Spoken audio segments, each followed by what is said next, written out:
So we have a water, Suki Sheets, Director of Office of Management and Budget, to chat with us about water rates, Great. We've, sewer rates, I presume.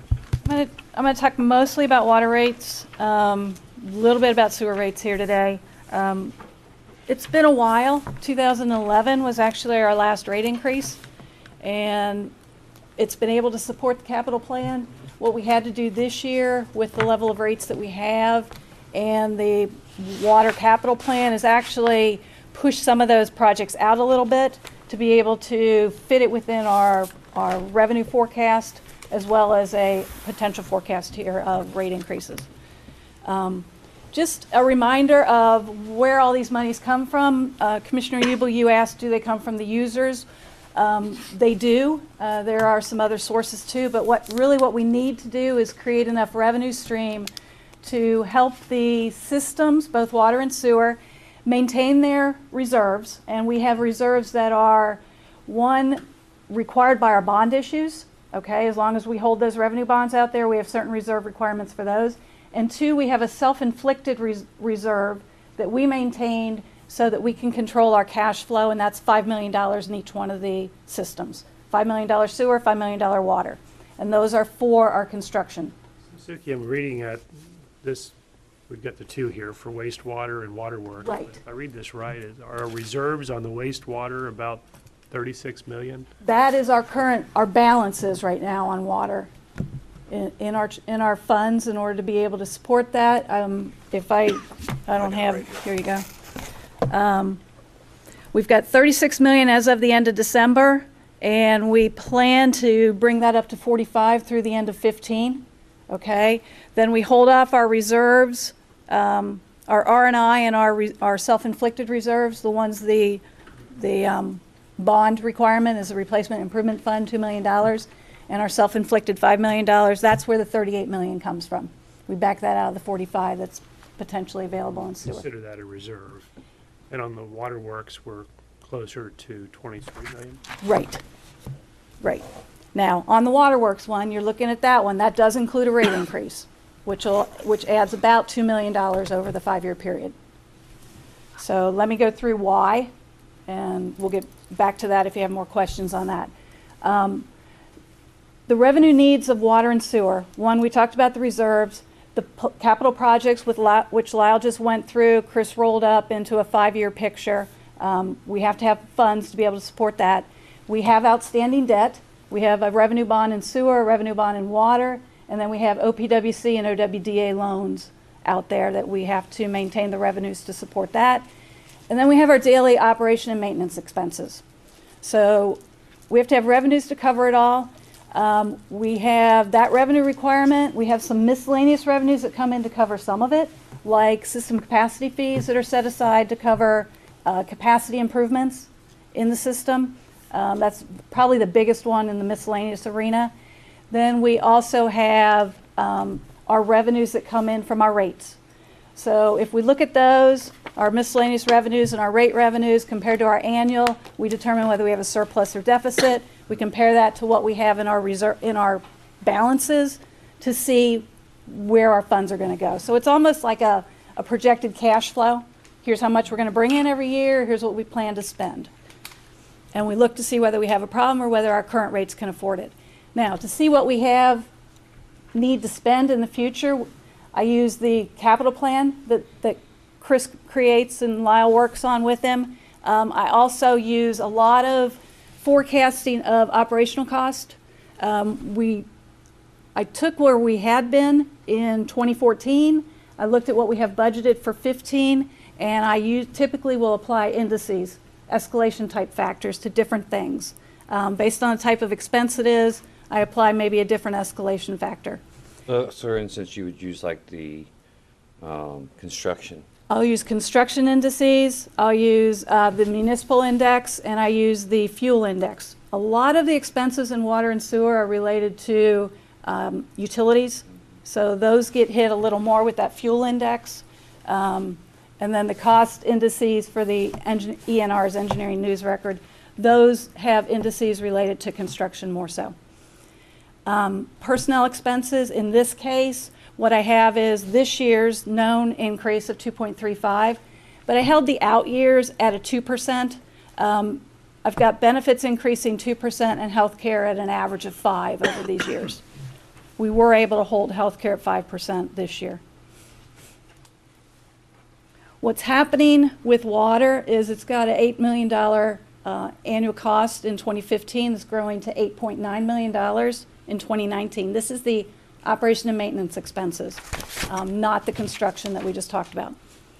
A lot of this is having to do with the GAC replacements that started in 2013.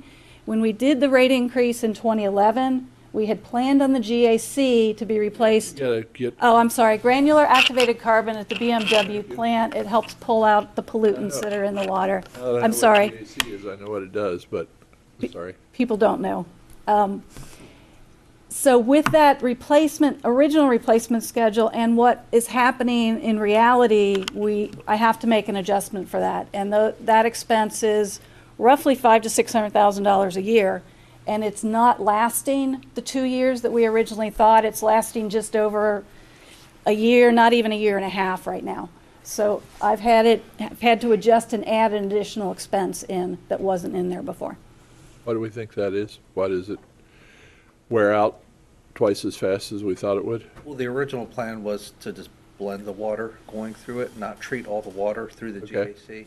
And quite honestly, I haven't been comfortable making that decision. Okay, So I've recommended that we treat 100% of our water through the GAC. okay. To give you an idea of where we've been and what the forecasted growth is, you'll see that on here. Back in 2012, we were about $6.9 million in operating expenses. Last year, we were 7.5, and we're jumping about $210,000 a year when all these escalators are applied to this. So it's not a dramatic growth compared to maybe where we had been, but it's still $200,000, and that's revenues we have to find a source for. On top of that, excuse me. On top of that, we've seen a slowing in our customer growth. When I first started here, we used to count on a good 3% growth in customer base, which added about 1,000 new customers. With those customers, you get the additional consumption that you can bill. In this one, I had to reduce the customer growth to about 0.2%. We aren't even running 0.5% right now. And we don't have a lot of plans in the capital for expansions to the system. We don't have as many petition projects as we used to, so you get new customers through that. So it's a conservative estimate, but it's a estimate that I feel comfortable that we'll at least meet. It's like, Andy, you guys aren't seeing in Planning Commission a lot of, subdivisions coming before you. The actual level of consumption from one year to the next, we can see $1 million swing in revenues, depending on whether we have a wet summer or a dry summer. And that's also an issue. So in a rate study, I don't make $1 million weather forecast for the next 5 years. So I do a norm, and hope over the course of the 5-year period that we hit those levels. Mm-hmm. Because I'm only using a 0.2% growth in customer base, there's only about a $22,000 per year increase in revenues from those new customers. Keep in mind the last slide I showed you a $210,000 annual increase in expenses. We do have, my rate review went out beyond the 2019 period. In the out years, there is a potential large water project, the Buckwheat Transmission Main. It's out in 2021. No, I'm sorry. It's out in 2019, I believe, 2018, 2019. 2020, is it 2020? Okay. In order to do that, we are going to have to issue revenue bonds. But by that time, we will have paid off the current revenue bonds that we've had in place. So our bottom line, the issues, I've got slow growth. We've got operating expenses exceeding the revenue growth. I've got more user charges right now used for O&M, operating and maintenance. which makes less available for system repair, replacement, and capital projects. The aging infrastructure impact on the capital, you saw a lot of the rehab projects that are going on in sewer. In water, we've got just replacement projects. In the water system, we are going into the self-imposed reserves in 2016 and 2017 in order to maintain the capital plan that was just presented. And the system contribution to capital from the user rates dropped to levels then that we can't support the capital plan into the future. And I told you a little bit about that, but we already pushed some of the projects out. Financially, number-wise, what we're looking at is, oh, thank you. For you. Thank you. Went through my coffee already.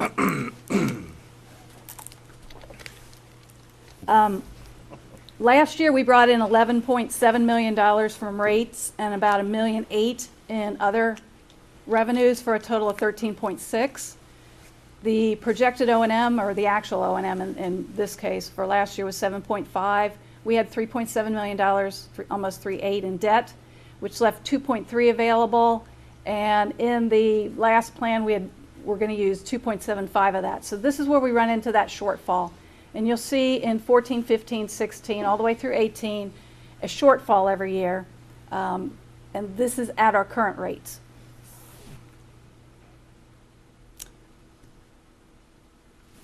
Graphically, this is what it does to our fund balance. At the end of 14, we were at about $7.5 million. The gold bar down there is our self-imposed $5 million, and it drops down to a $1.6 million, which is very difficult to manage the cash flow when you're that far into your reserves. It does grow back in 2018 and 2019 to above the reserve level, but it's the 2016-2017 year that we have to address. And you'll see the big jump in 2021 when we issue a revenue bond to support that large project. But because I stopped it in 2021, what you should see if I continued it another 5 years is that will actually draw itself right back down as we build that project. The bond money will be used for the construction expense. So again, we're going to drain our reserves without a user charge increase. If we do a 3.4% user charge increase, that will add $2 million in revenues between 15 and 19, and it'll allow the reserves, it'll drop just the 1 year. We'll draw a little bit of it, but it's more reasonable. It'll still leave us about $3 million. I'll show you that here right now. The orange numbers are what I just showed you on the other slide. If we stay at our current rates using the operating and maintenance or O&M expenses as well as the capital projects, the gold numbers on top would be what the rate increase would allow us to do. So you see, we do drop a little in 16, but it's not material enough. We're still at about a $5 million balance. In 17 is when we hit into the reserves. And then we go back up into 18 and 19. And with these, what it'll allow to do is to bring in maybe some of those projects then that were pushed out in order to kind of balance it to where we were today. If we did a 3.4% increase, I'm not at this point recommending any in sewer, mostly because of what you see with the fund balance right there and the uncertainty in where the expenses of the sewer projects are going in the out years, as well as the additional revenue that we potentially will get from some loans and grants from OPWC. So at 3.4, currently, I showed you a couple of different scenarios on bills. We've got a residential customer that uses minimum. They use less than 5,000 gallons in a 2-month period. Their current bill is $39.60. The water portion is $17.40. At a 3.4% increase, that would go to $40.20. So an increase of 60 cents over a 2-month period. It's a overall net increase to them if they have water and sewer of 1.5%. But if they just have water, it's a 3.4% increase. You go to our residential that's average, they run about 12,000 gallons. They're pretty consistent summer to winter. Their current bill would be $89 if they're water and sewer, $35.74 if they're water only. It would go to $36.97 for water and $90 for water and sewer. So that's a $1.23 increase. And again, roughly the same percentages, 3.4 for water and 1.4 in this case for a combined bill.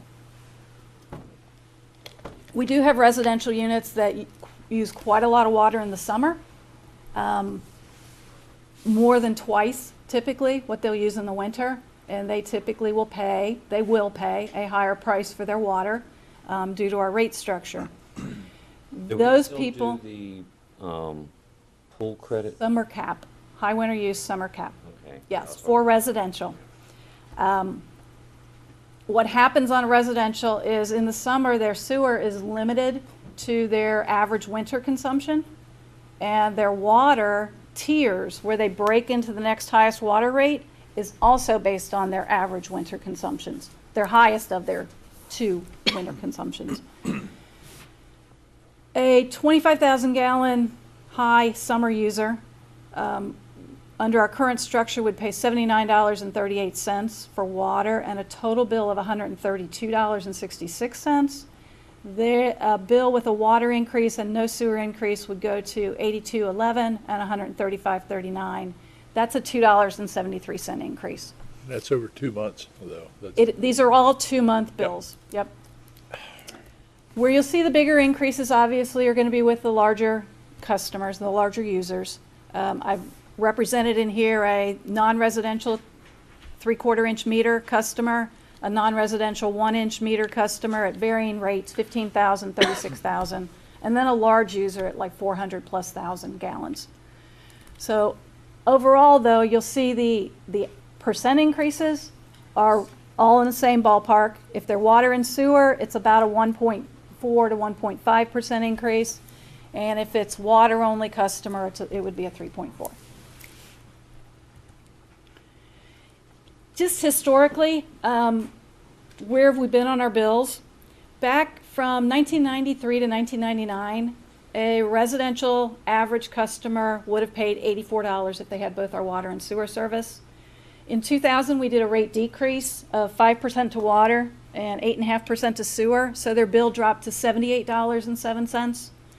In 2007, we did a 3-year stepped increase to both water and sewer, so the bills went up to $81.90, $84, and almost $88.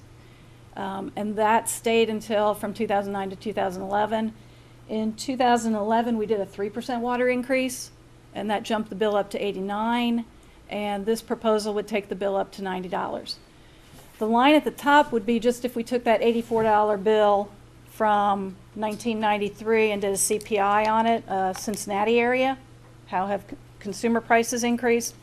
And you can see we're well below a consumer price increase, even with this rate increase. I am going to cover one other issue. I explained a little bit about our rate structure, how it is water rates for customers are impacted by their winter usage.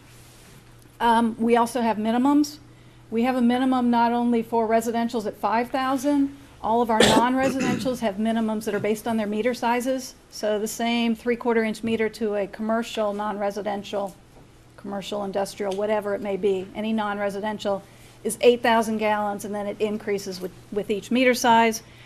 And we have a minimum for multifamily units. So if you have apartment buildings, the minimum for an apartment building is the 5,000 gallon residential times the number of units that they have.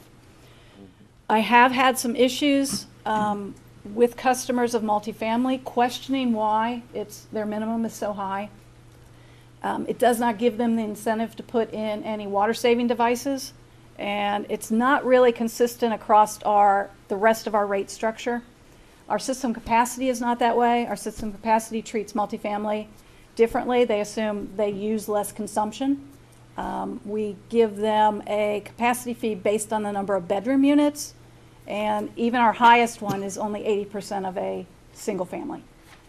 So what I wanted to bring up as an option, right now we have to do something to water, but if we're going to change our rates, I want to present an option to bring our rates more consistent for these multifamily units.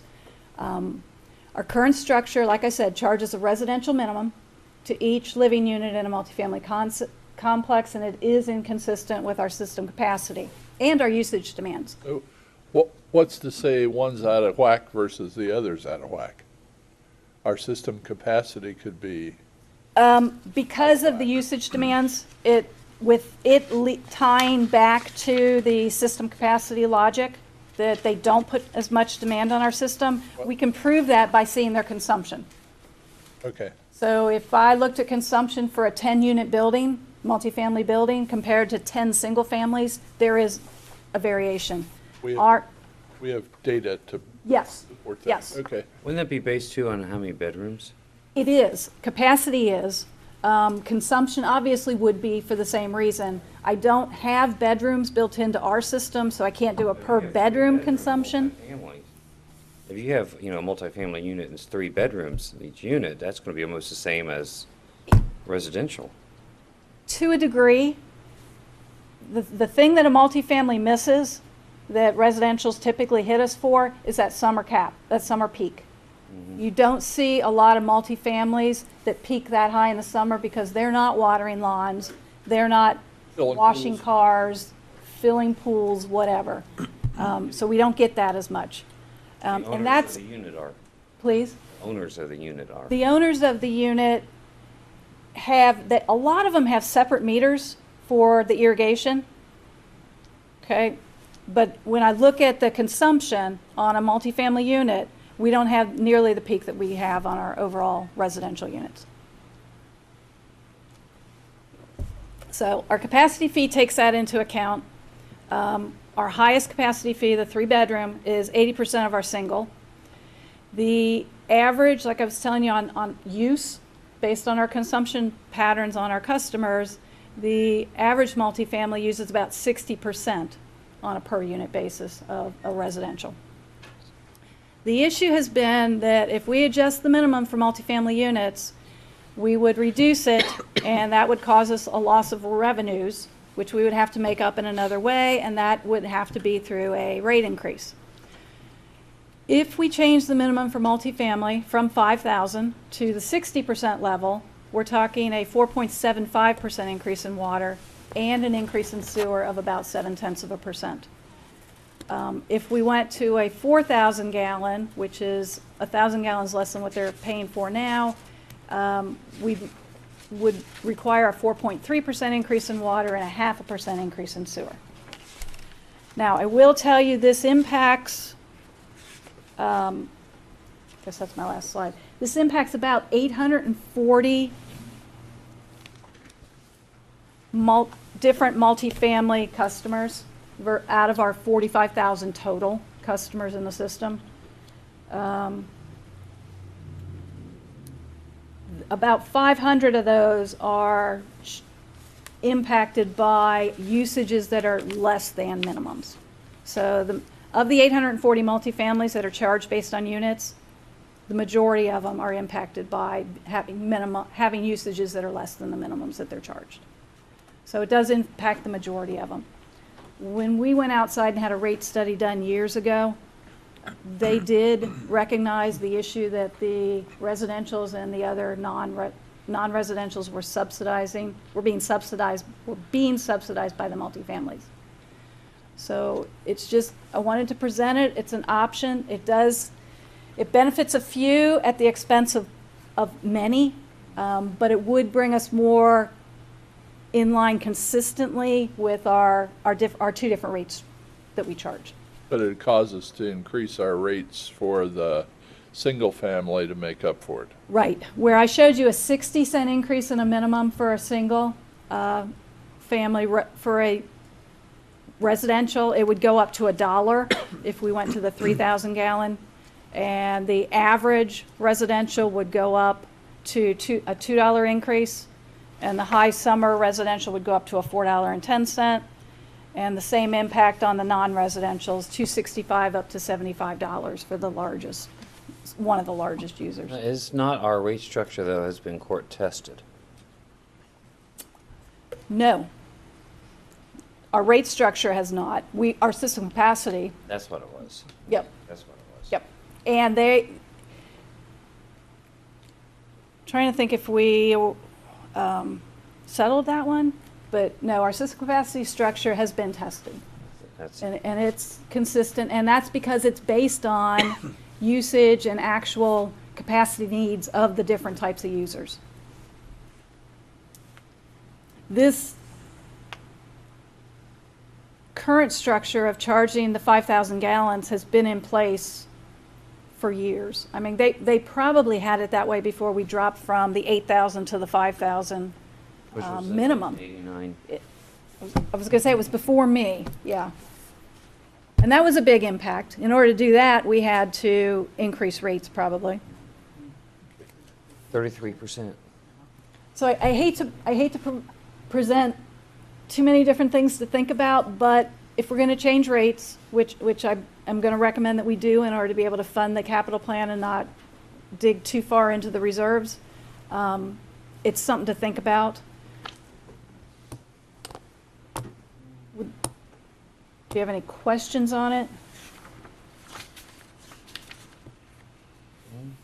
I'm not anxious to further increase residential rates, individual, single-family residential rates personally, but You mean to subsidize the multifamily? to subsidize multifamily. No, my concern is opening Pandora's box. With regard to other users? Mm-hmm. Who can Or come in and minimums say, wait in a minute, general. you know, I don't use anywhere near the minimum either. I mean, I can personally, I can tell you when I lived, before I was married, I used like 3,000 gallons. I looked at That's that. it. You know, paid for 5, but used for 3. We still get concerns about, questions from customers That's about what I that. said, so, Right. So maybe we hold off on it until sometime in the future if we want to do a major rate structure change and completely take out minimum levels and go to a base rate, and then every gallon is a charge. That's other options a lot of people that who said systems that. use for Pure collecting revenues. utility, that's what you would do. Right. And it can be done that way. Having the AMI system would help with that. It would ensure our reads and ensure the accuracy of the reads too. The smart meters you're referring to? Correct, yes. Thinking the CPI, which are well below that, what is Cincinnati, what are their rate increases have been? I heard you mention that, but I didn't hear that. I don't know. Cincinnati, as far as Cincinnati Water, Yeah, they increased their water sewer prices, I mean, Cincinnati, Metropolitan Sewer has been increasing their rates double digit. I think the last rate increase was probably the first one I saw that was Primarily over, sewer side, right? over 10% They on increase the sewer. water side too? I They've got- haven't noticed any water increases. No, but yeah, their sewer rates are really, really high. How much is it per gallon for water? It depends on what tier you're in. We're at The normal average? Hold on. 348. 348 for the first 5,000, then it drops to 262 until you hit 1.5 times your winter. Our neighbors, Here, what are their charge? Yeah, I'd like to see our charges versus their surrounding water system. we're under the majority of them. This is a survey that Oakwood, the city of Oakwood does of 60-plus jurisdictions in southwest Ohio. Our current rates for water were the 6th lowest, we're the 15th lowest on sewer, and if you combine them, we're the 5th lowest. With this increase, it would just change us to the 7th lowest, and we would stay at the 5th for total, and it wouldn't change sewer. That's if we don't do the structure change. With the structure change, we would go to water again at 7th. Sewer would jump down 1. We would have 1 be a little bit lower, and the total would just jump 1 again from 5th to 6th lowest. Can you break that out into, what is the municipality and what's the county? You have the data that supports that or not? Yeah. They provide this. Okay. Most of these, Clark County's in here, Warren County's in here, Greene County's in here, Butler County's in here. Our neighbors I don't think don't usually Hamilton's report, not in there. our neighbors don't usually report. In last year's, I noticed Loveland did. And Loveland, they are Hamilton County MSD customers. Loveland was the highest sewer rate.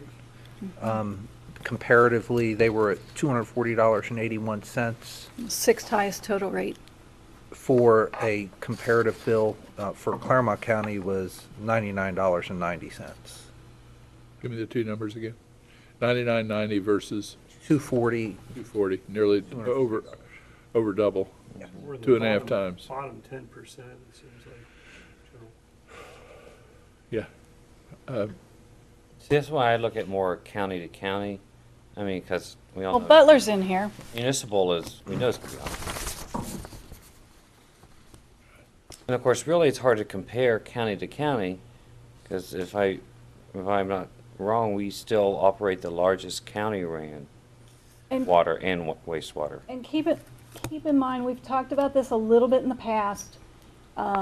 If you think back to that where do we have to get our revenues from? Your miscellaneous revenues are another source to support your operation. Some counties have a much higher capacity fee, and they'll utilize that to continue their operation, and they have lower rates. So you really need to look at it in total. But Butler County's in here, and Warren County is too. okay, Butler was $118 for water versus our 65. And Warren County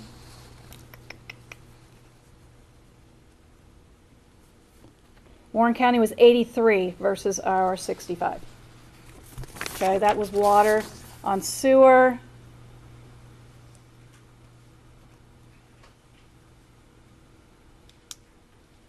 they're not showing. There's Warren. Do you see it?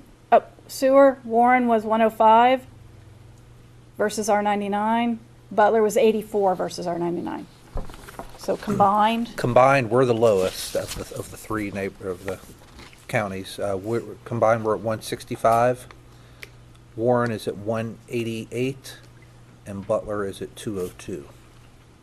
I'd say we're giving some great value to our citizens. We are. Oh, we have had a very low rate. We've typically stayed especially on the water. low. Some of the things that Lyle and Chris were talking about are going to help us maintain a low rate with the things that they're implementing that will reduce operating costs, lift station eliminations, the changes in the pumping requirements. So those all help. So, Mr. Tilbury, do you think we're making the right assumptions and estimates based on what you're seeing here? Do you think, from an auditor's perspective? This certainly isn't my Yeah. expertise. But they're doing the right process of getting to where we need to be. We set rates based upon competition rates. But a couple of observations, we have a $7 million investment on the meters, the meter reading, or whatever they call it. Is there any cost benefit analysis that's done on that? Is it to maintain that $200,000 increase in operating expenses, or reducing that? Is that expected to reduce that cost? It's expected to reduce our, Yep. yes. Yep. We're not, What's we're the- not going to need the 4 meter readers. We're Do not gonna you know what to pay eliminate- out, how many years to pay out? No. Not until we get the bids in. Based on the, well, yeah, Guesses? based on the increased revenue from more accurate reads, no. Well, and the reduction of cost of 3 meter readers, so that we could calculate a payout. And we're going to need to know what the operating cost is of the system, depending on how the data is transmitted or gathered. Right. We could So- make assumptions along all those parameters. Right, and Okay. we can do that as we progress down the bid process and look at these proposals that come back in from these different entities. That will definitely come into play on whether it's a $7 million project or a $5 million project. As Chuck's saying, we'd like to see the payout, Payout. how long it takes to pay out to make a decision about whether we're going to invest in it or not, so. Well, or is there a cost savings that goes into your operating expenses? Mhm. Right, You're projecting a $200,000 increase, annual increase in your operating yeah, expenses. Does that reduce that 200,000 or right. maintain it?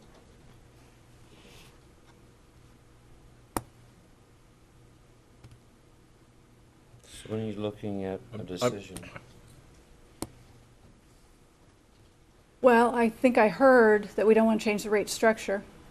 That's one point of view of 3, I know.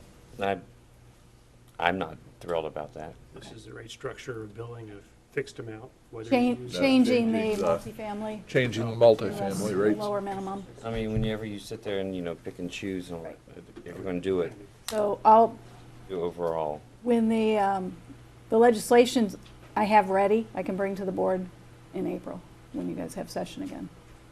Okay, On I the 3.4. can support the increase. I don't want to change the structure. I'd agree with I'll that. go with that. So we're looking then at the 60-ish cent increase to a minimum. It's a very minimal increase. We're up and up below our neighbors, and I think from an economic development point of view, that makes us attractive just in a very small way. Can handle that. One thing we do, and I know, Lyle, you've done this in the bills, I mean, really concentrating too, and encouraging conservation. Sure. I mean, that's something we really need to hit home too, because that's gonna save them money as well. They're going to get a better ability to do that on their own through some of this AMI Absolutely. interface. Mhm. If we can get that information out to them through our web, that they can go in at any time and see what their consumptions are doing. And again, all of this is going to play into how much is it going to cost to maintain that and operate that kind of a system. But if we can pull data and hold it for them to see, every hour, some of them were saying every 15 minutes, they could grab mean, it. it's Depending on how fast we can turn the data around, and either send them a text or a phone call or whatever. The experience I had was my fitting on the inside of the house blew off, and so I was having full discharge of the capacity of the line from the meter. Filled the basement pretty nice. And it was in my office across the street that I wasn't in for a couple of days, and so we noticed it late. Don't know how late, but we had pretty good water in the basement, and it was half-inch is a common resident. 3/4 inch. 3/4 inch. Full discharge 3/4 inch for some period of time. It adds up fast. Yeah, if we could turn that around and phone the guy and say, hey, all of a sudden you're using however many gallons, 3/4 inch, 125 gallon a minute. Are you filling your pool or? A simple thing is, when you're brushing your teeth, don't keep the water running. I mean, look at how many gallons right there. It's really Yeah. big out west, the water conservation. Oh, yeah, Mm-hmm. They're in a completely different scenario than we're in. right. But in 2012, we had some issues with water. Now we've done the upgrades to Barbecue and Water Treatment Plant. We have that additional capacity. I guess sometimes during the summer, we want them to water their lawns a little more often, and it helps with our revenue. Well, the thing is, though, is by the addition to the new water storage capacity, that's what's made the big difference. Made a big difference in we don't have drought. We don't have restrictions on water consumption at the residential level because of droughts and things that we, Got those reserves in the air. yeah, we have reserves. All righty. Anything else?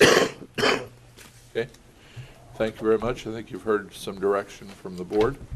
That concludes our informal session. Thanks for joining us, and God bless.